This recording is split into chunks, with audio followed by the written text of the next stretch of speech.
How is he going down in Australia? Well, the people who know rugby support him. I think it's a very good appointment. He brought Laurie Fisher back. Fantastic move, as far as I'm concerned, Australian rugby. The Australian rugby public are still doubting. And that's because it's New Zealand sceptic. We've had New Zealand coach before, hasn't worked out, all that sort of stuff. I don't think there's any doubt the team has made progress. I don't think there's any doubt of that.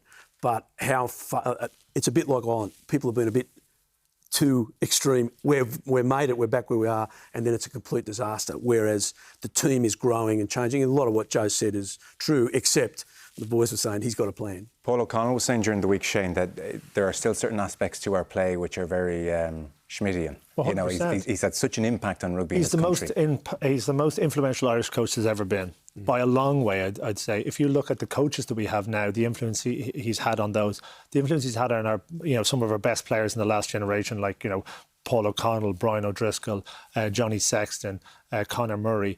He has left an enormous footprint in Irish rugby, and I think there's a chance that Australia have the iteration of Joe that I was exposed to at Leinster and the early days in Ireland, that was a sort of a more relaxed, a more affable, a more trusting of his players. And that was a brilliant Joe Schmidt. Well, now, I didn't see the other side of it because I had left, but Joe, in those early years, he was phenomenal coach. And if Australia have them, they're going to be, they have a very high ceiling. Well, he was very relaxed in the press conference, kind of different to his final years in Ireland where it was tight.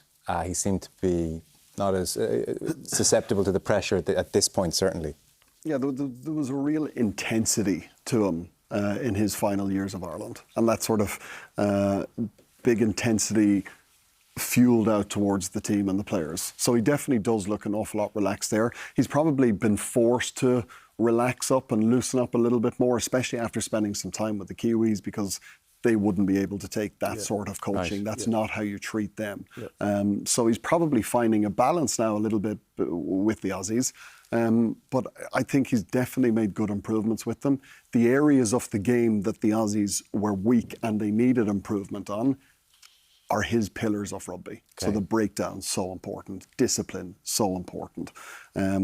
And he'll work on those before he starts going too much after the attack and the in-detail plays that we know from him. So he'll start very foundational and just keep building layers on top of it. Okay, interesting.